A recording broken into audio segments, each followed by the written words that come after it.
After being disregarded as too politically charged for serious scientific study, psychedelic compounds are poised to enter the mainstream of modern medicine as treatments for intractable mental illness. Dr. John Krystal, the chair of the Department of Psychiatry at Yale University, is looking past the hype and digging into the science behind these new therapeutic treatments.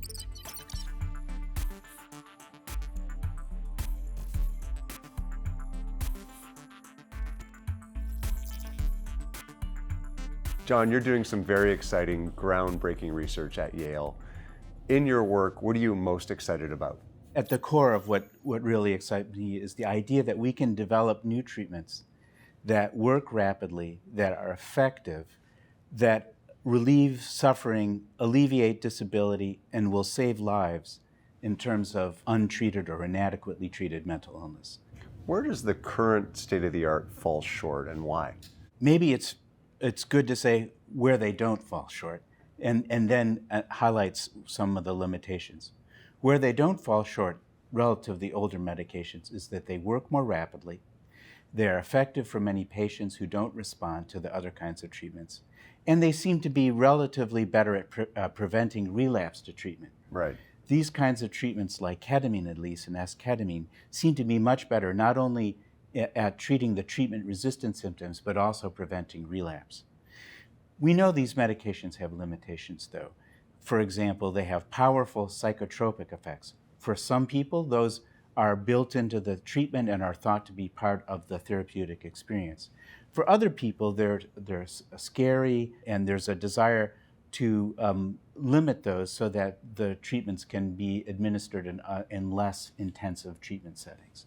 So one of the areas that several companies are working on right now is to try to design a better mousetrap.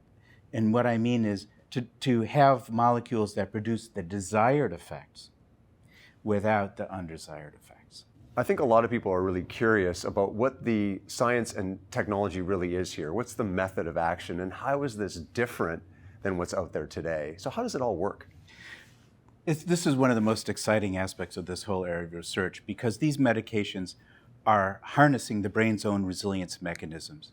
So one of the things that we've learned about depression is that the main information highways of the brain, when you have severe chronic depression, become compromised. And so functionally, the communication is not so effective, becomes less efficient, and structurally, the connections between nerve cells, called the synapses, get lost. So the structural basis for communication in the brain becomes compromised. A single dose of ketamine, and we believe single doses of the psychedelic medications, actually regrow these synaptic connections in the brain and make the circuits more efficient and more effective. And we can show that now with sophisticated brain imaging scans. We can actually see the synaptic connections regrow, essentially, which is really exciting and really quite remarkable. Do you think on that basis, John, there's potential for resolving diseases like Alzheimer's or other forms of dementia? I believe that there is hope for Alzheimer's and other dementia. I doubt that ketamine is going to be the answer. It's partly because what's driving the neurodegeneration in Alzheimer's is so fundamental that you would probably need some more protective, more powerful neuroprotection strategies to protect the brain from Alzheimer's. However, one of the key molecules that we're targeting with ketamine and with psilocybin is it's called a brain-derived neurotrophic factor, a growth factor. And that is also a target of interest in Alzheimer's disease. So there may be some bridges that emerge between depression research and Alzheimer's research. The way this is being rolled out today, at least for the short term, is a combination of the agent and a therapist and a guided experience, psychedelic experience.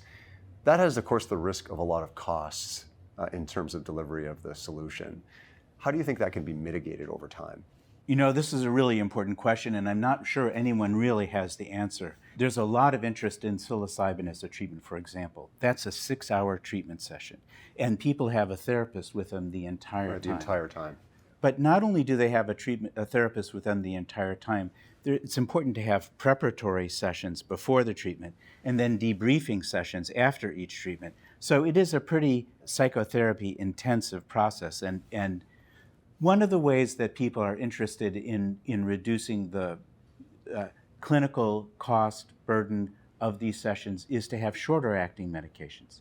So for example... But more potent, or how would that work? It's not clear that the potency is going to be the critical thing, but certainly the duration of action. They would probably have to be equally effective in producing the changes in the brain, but maybe shorter acting. And so people are looking at, for example, shorter acting psychedelics such as dimethyltryptamine or DMT or 5-methoxydimethyltryptamine, also known as 5-MeO. These are very short-acting medications and may make it possible to have briefer sessions that may not be so cost or labor intensive.